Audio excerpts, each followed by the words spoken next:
Hello everybody, today we're going to cover John 20 and I'm excited to talk about this chapter. There's a lot of, this particular chapter, it's the resurrection, so there's just so much goodness in this chapter.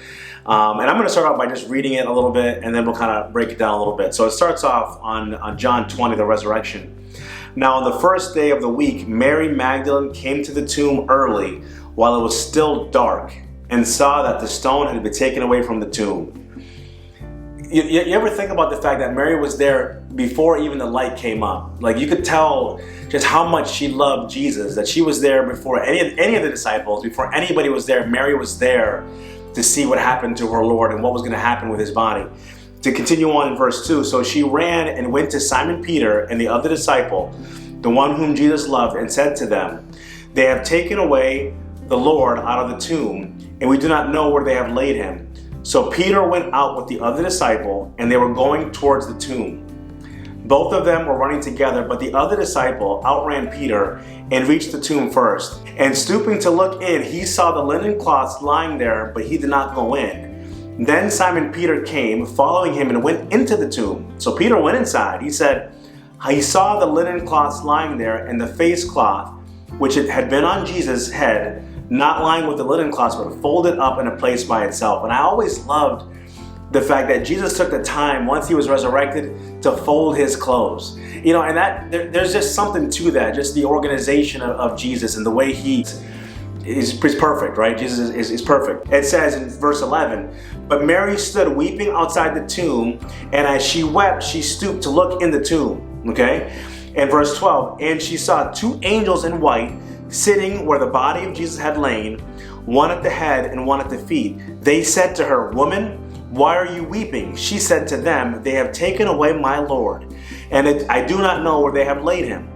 So the fact that she stayed after they left allowed her to see angels in person. What a beautiful moment. What a gift to Mary.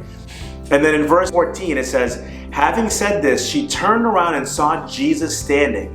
But she did not know that it was Jesus. Jesus said to her, 'Woman, why are you weeping? Whom are you seeking?'"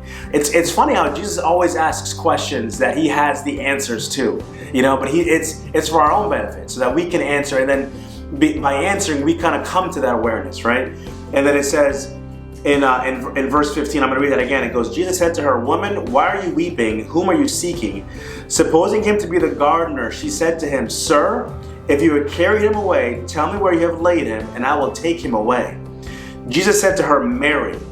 She turned and said to him in Aramaic, 'Rabboni,' which means teacher." So she knew all he had to say. He had been speaking to her, but the way he said her name, she knew that it was Jesus. You know what I mean? Like, so when Jesus says your name, you know it's Jesus. You know what I mean? That's a beautiful thing. Like, he had already been talking to her and she didn't know who he was. But when he said Mary, she was like, "Rabboni." She knew that was him. Beautiful, beautiful. And I love that Mary had the opportunity to have this moment with Jesus by herself.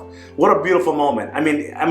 I guess we could all say, I wish I could have been there to see that moment, but the first person Jesus saw when he arose was Mary.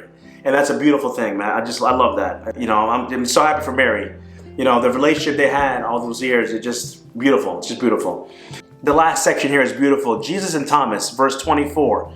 "Now Thomas, one of the 12, called the twin, was not with them when Jesus came. So the other disciples told him, 'We have seen the Lord.' But he said to them, 'Unless I see his hands, the mark of the nails, and place my finger in the mark of the nails, and place my hand into his side, I will never believe.'" So that was some strong doubt from Thomas. It wasn't like, "No, I'm not too sure." He was like, "No, I will never believe unless I see and touch." Verse 26, 8 days later, his disciples were inside again, and Thomas was with them. Although the doors were locked, Jesus came and stood among them and said, the doors were locked. That's important. Jesus came into the room with the doors being locked. Jesus came and stood among them and said, "Peace be with you." Verse 27, then he said to Thomas, so he goes to Thomas, he goes, "Put your finger here and see my hands, and put out your hand and place it in my side. Do not disbelieve, but believe." Thomas answered him, "My Lord and my God." Jesus said to him, "Have you believed because you have seen me? Blessed are those who have not seen and yet have believed."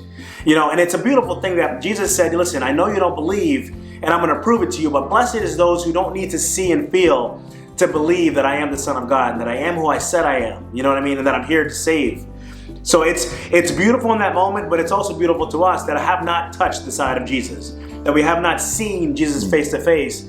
So blessed are us who believe despite not having seen and felt. Because it's easy to believe when you see and touch. You know what I mean? But having the faith, true faith, comes from seeing, believing, even if you don't see.